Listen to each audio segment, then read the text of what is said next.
This conference will now be recorded. Yeah, Kumar, you can start.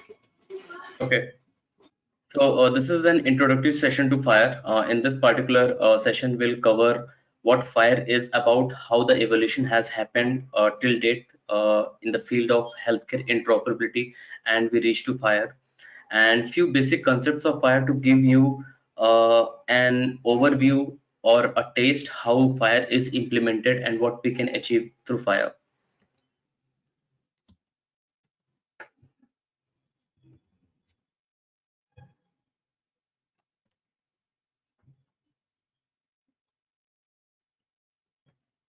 Okay, so FHIR, it's a abbreviation for Fast Healthcare Interoperability Resources, and the reason why it is called fast, because the way the FHIR is designed, it is easier to implement it as compared to the previous versions of HS7 V2 or HS7 V3, or you might have heard about the CDA as one of the HS7 standard. And why it is faster to implement, we'll see. The way it is designed, and that's what it makes it faster. We'll get into the details of that, but before, few facts about it.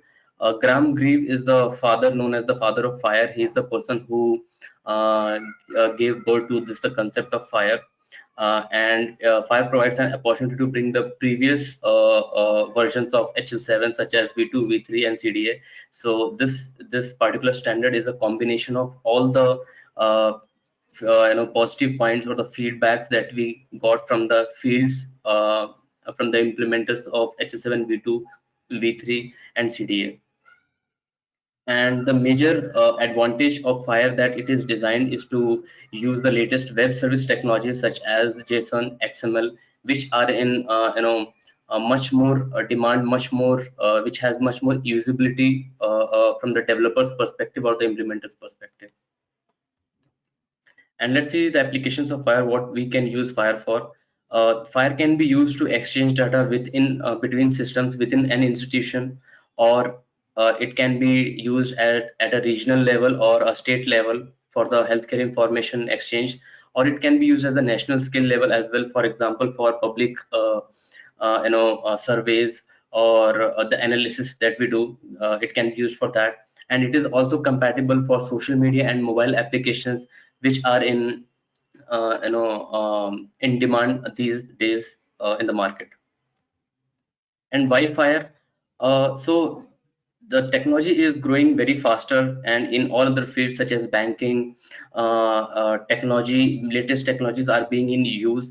And when it comes to healthcare, we were lagging somewhere. We were not able to cope up with the new technologies, the way mobile applications are coming up, the way web technologies are showing up.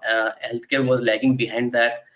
With FHIR, it is possible to catch up with those, and be in the competition and leverage the latest technologies. Again, till now healthcare was mostly offline, and from this century onwards, we are moving to all online services, even in healthcare. And FHIR makes it possible for that with HL7 V2 or previous standards, that was little bit difficult from the perspective of developers or implementers. And it is also can be used for data transparency.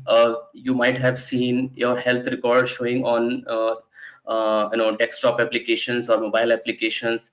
This is where FHIR becomes very handy, because it is very and quite easier to read data elements or healthcare data from FHIR rather than the previous versions of healthcare. And shift towards analytics. Data analytics or data science has taken a boom from last a few years. And the way FHIR is designed, plus there is already a dedicated community, dedicated group which works on FHIR, which contributes or thinks in a way which makes the data science or analytics possible in healthcare, which was not possible earlier in HL7 V2 or V3. So what was the thought process behind FHIR was implemented? FHIR was gave birth to. It was focused on implementers. It takes care how easy it is to implement. It takes care of the feedbacks that developers are giving from the real world applications.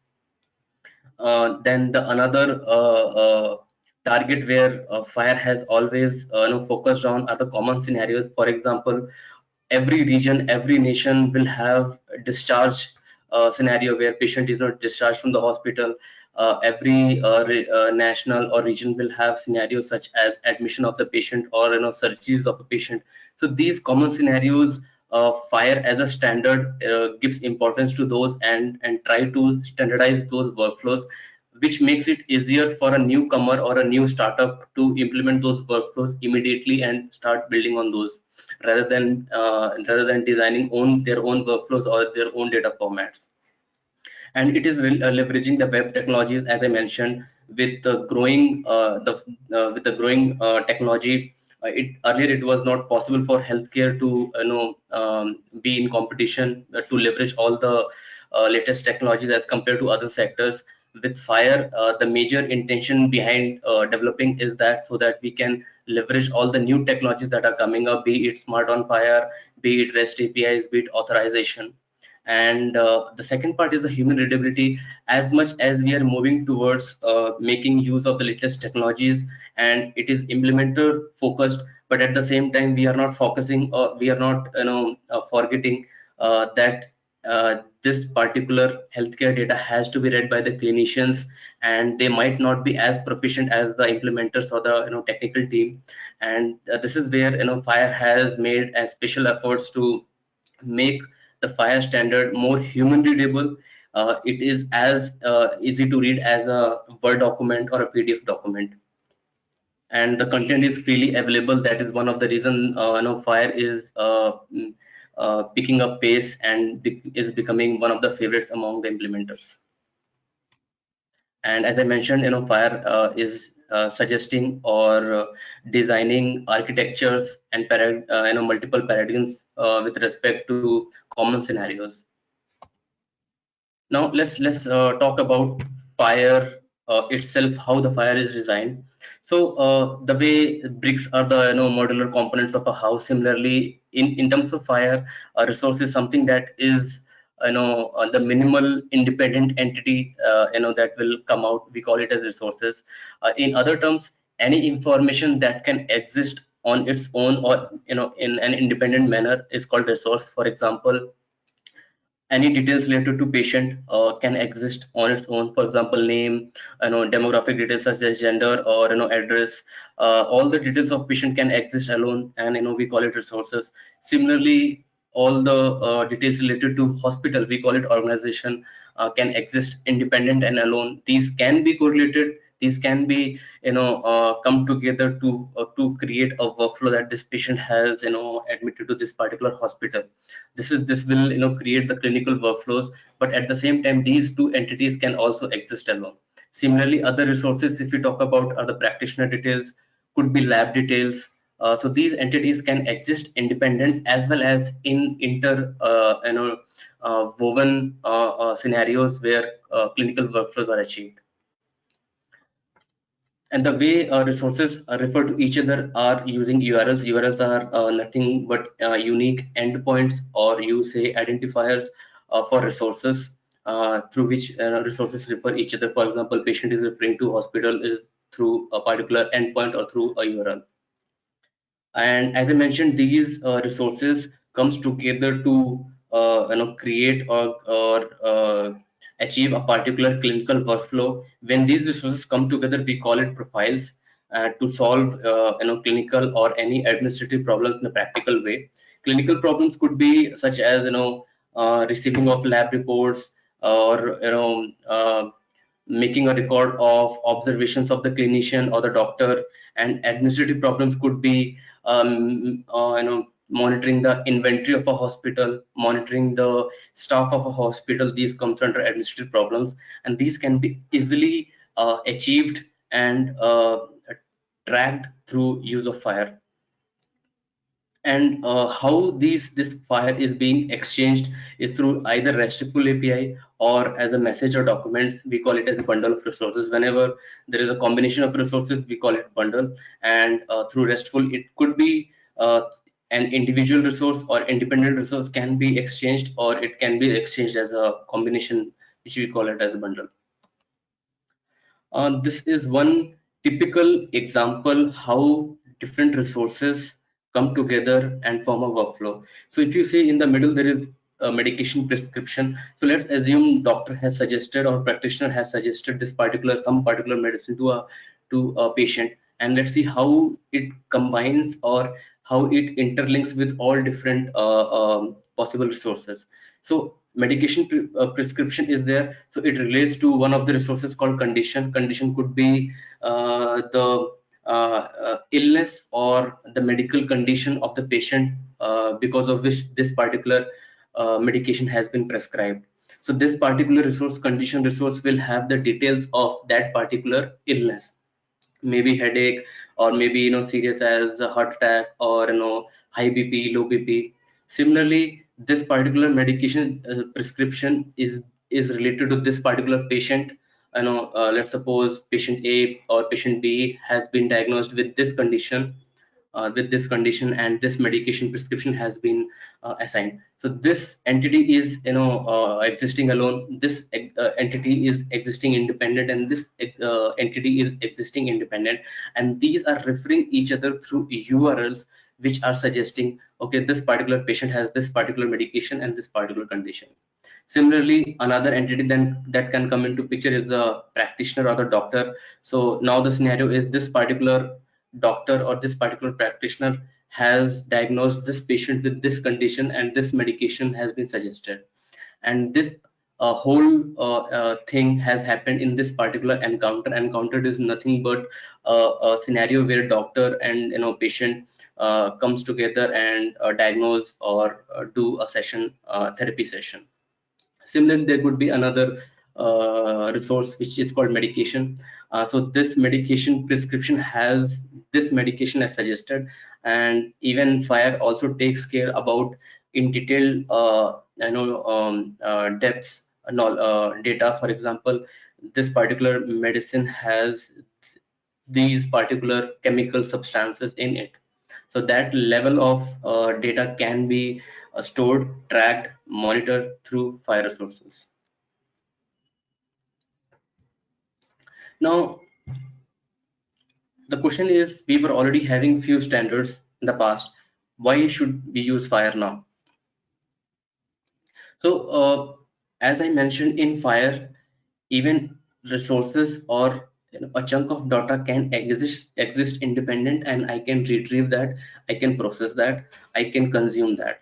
But that was not possible with earlier versions of HL7 standard. For example, if a patient is being admitted to a particular hospital, I have to send a few a few combination of data other than patient itself.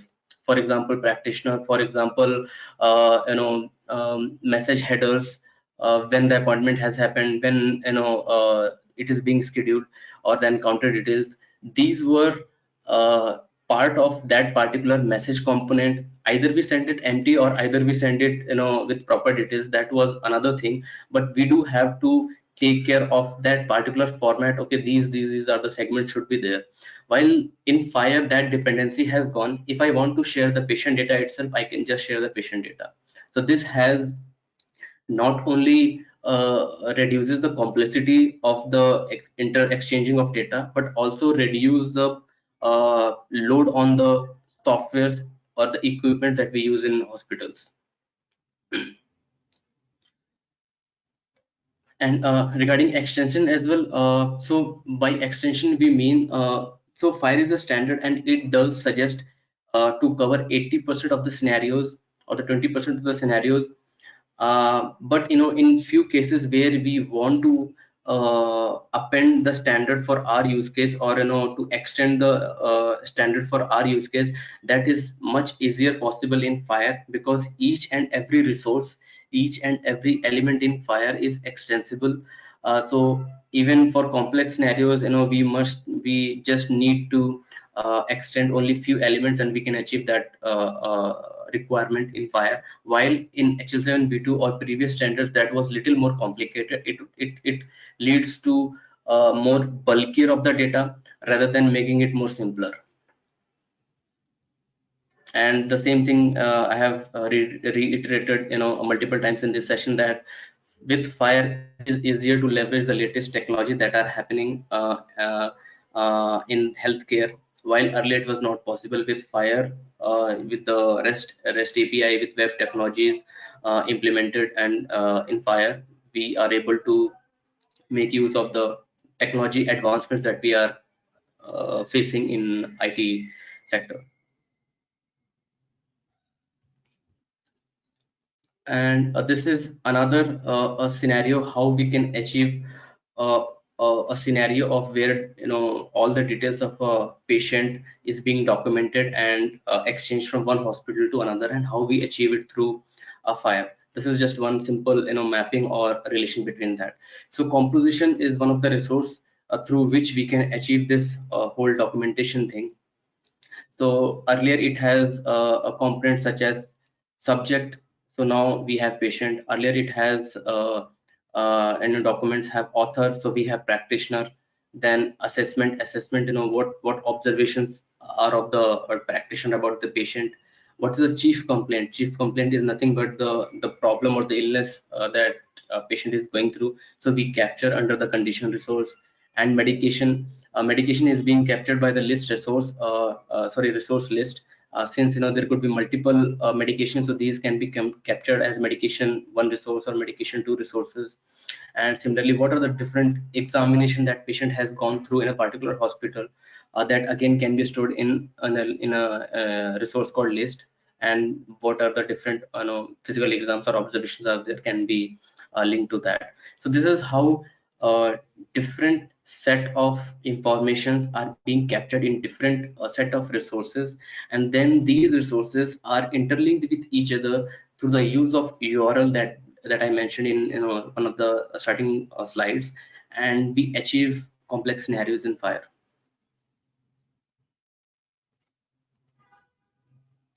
Yeah, and let's see what problem does fire solve. So it is service driven. By that I meant the same thing, that if you are required to have a patient detail, then you are allowed, you are enabled, you are have the freedom to fetch, process, or consume only patient data. We don't have to process the rest of data that is coming along in other standards. So it is totally service driven. Whatever requirement you have, you can fulfill just that, without worrying about the load on the system, without worrying about increasing the complexity of the workflows. Then as we mentioned, this fire allows to uh, have data at the minimal level. Even inside patient you can separate out identifiers, separate out address. So it literally granularize the different components at the sub resource level as well. And the other thing that is I appreciate a lot about fire is the community support. There is a huge community at the global level to discuss your problems, and have a brainstorming session with the experts, or random guys in the community, and have your problem solved, rather than you being alone diving and trying to solve the problem. This is one thing that I used a lot. I have in touch with a lot of fire experts or the practitioners that people are practicing and implementing, and a lot of positive uh, feedbacks I get, a lot of valuable comments I get, that makes my work easier, and it's more efficient. And it is continuously evolving with real-time feedbacks. By that I mean, whenever there is a release of fire, the fire is released, it's free available standard. And the way the fire evolution or the life has been designed is that it goes through different phases of reviewing, different phases of implementation, different phases of voting, and then this particular standard is released for at maturity level. So it is that I would say open to feedbacks, to inputs from the community, and actually the community, I would say, is the community who is driving these standards based on their requirements, based on their feedbacks. This particular standard is being evolved and modified. So we can have a look at the FHIR website. This is the link to FHIR website. I will not go detailed today in that, and these are another links if you want to have a quick overview what these about, and how a clinician would perceive FHIR, how an architect will perceive FHIR. So these are few links you can go ahead and have an overview about that. I'll definitely cover these in next session when we are diving deep into the technical aspects of FHIR. So that's all for today. Srinivas, if you have any questions, I'll be. This conference will now be recorded. Okay, great. Okay, so this particular course, it is both certificate as well as hands-on course. As much as throughout session we focus on more hands-on, more going in detail about the concepts of FHIR, and at the same time we also make sure the important facts or important pointers that one can face in certification exam. So both ways it has been taken care. From the prerequisite perspective, if you have a good knowledge about, or basic knowledge about Excel, XML or JSON, that would be helpful. Otherwise it's not much of a significance, because it is not that hard to learn JSON or XML with during the course. As the course progress, you will develop these kinds of knowledge. And the other thing is, I usually prefer Postman as one of the tool to do queries or process the FHIR data.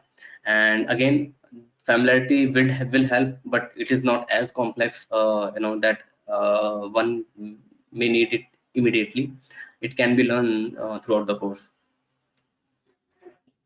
And course duration, I'm mostly I average out to 20 hours, but depends on the question answers, or any separate sessions are required, then it can go above or below 20 hours, depends on that.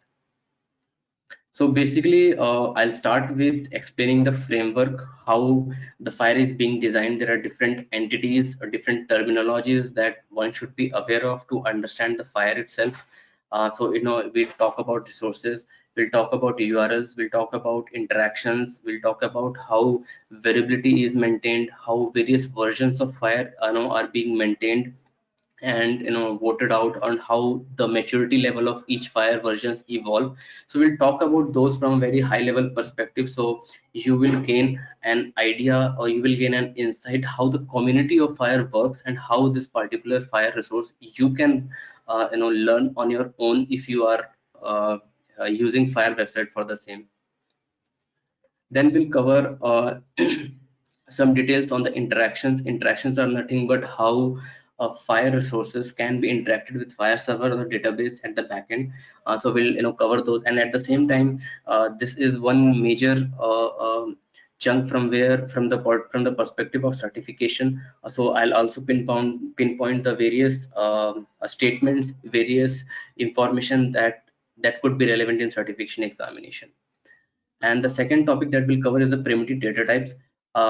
Once we have covered the framework, the another major aspect to develop the concept is to know about the data types, be it primitive or be it complex. We'll start with the primitive data types and what are the do's and don'ts, how you can create those data types, what rules you have to follow, what would be an invalid data type, what would be a valid data type, what are the different combinations, what are the different variations that are possible with data types. We'll cover all those, so that when you implement it, you face less error scenarios, and you spend more time on implementing the workflows rather than spending or dealing your time with fixing out your FHIR data.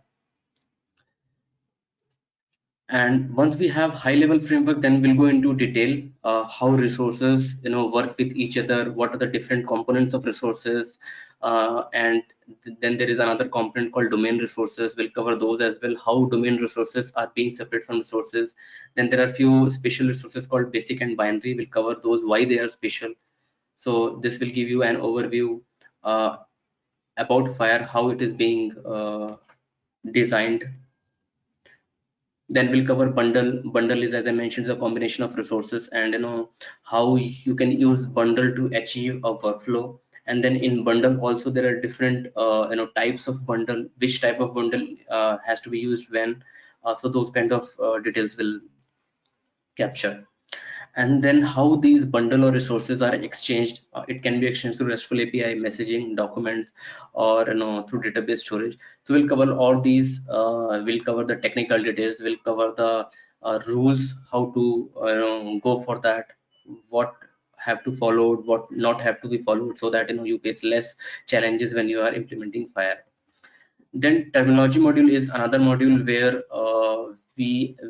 Fire suggests or Fire assigns some codes or some names to a particular clinical scenario, such as names of the medicines or names of the illness, and how we perceive it, how we can understand it through resources, and what are different resources that are can be used in terminology module. So we'll cover all those things.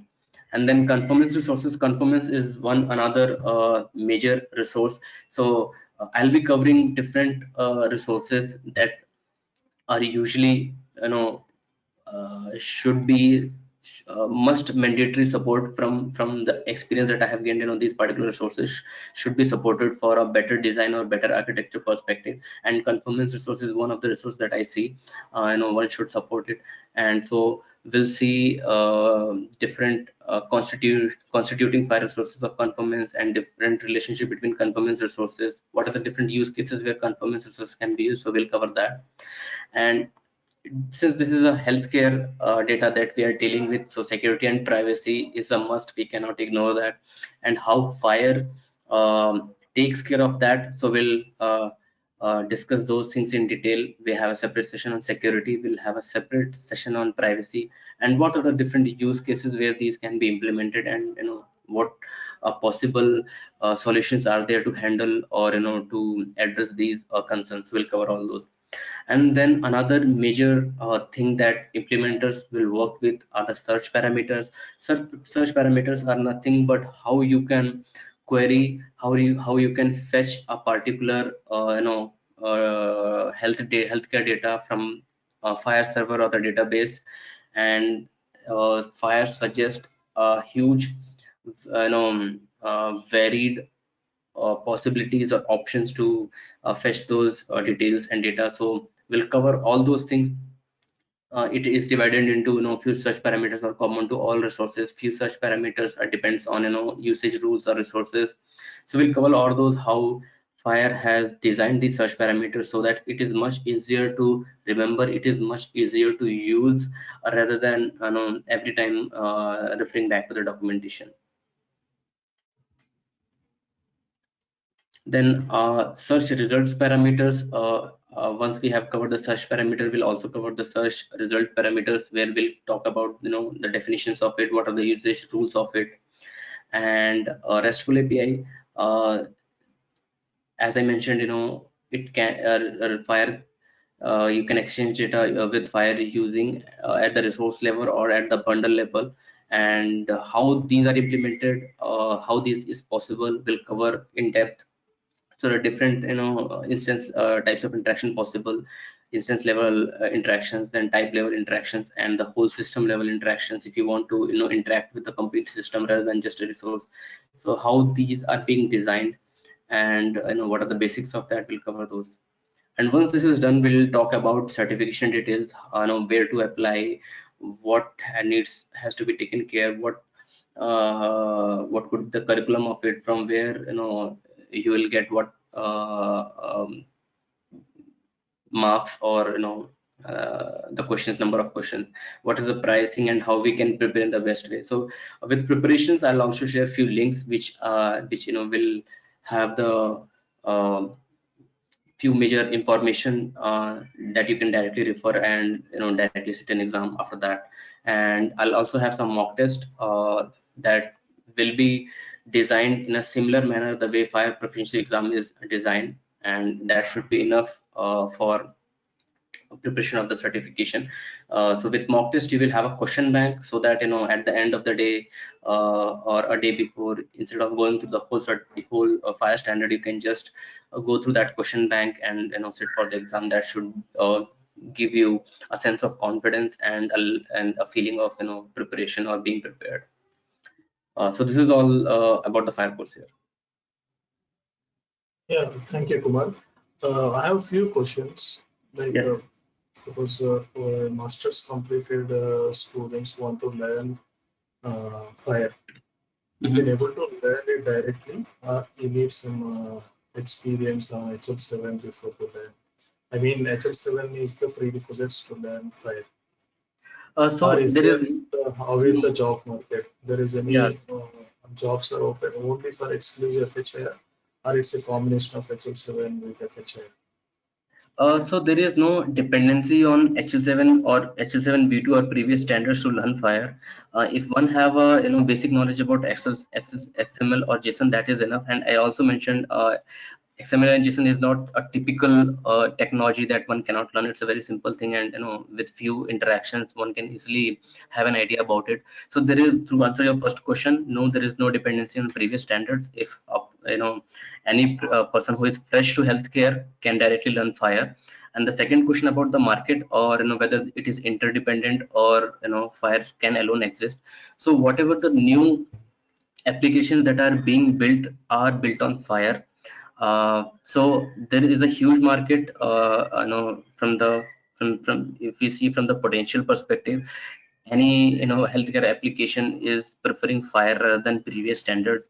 And in some cases where legacy systems are there, so those are still on developed on HL7V2. So in those cases, still there is a market of HL7V2 to fire conversions. They are converting to fire rather than HL7V2 itself.